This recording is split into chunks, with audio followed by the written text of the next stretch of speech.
Pour the oil into the pot.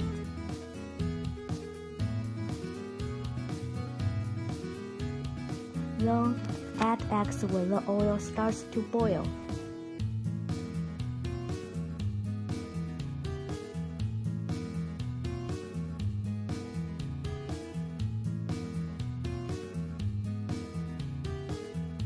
Add ham sausage after the eggs are cooked.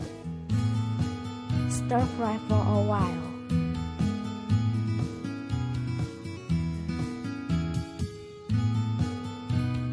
Then add rice to the pot.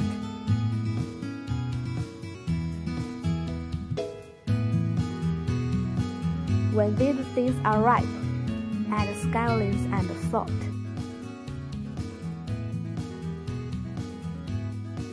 Stir them well.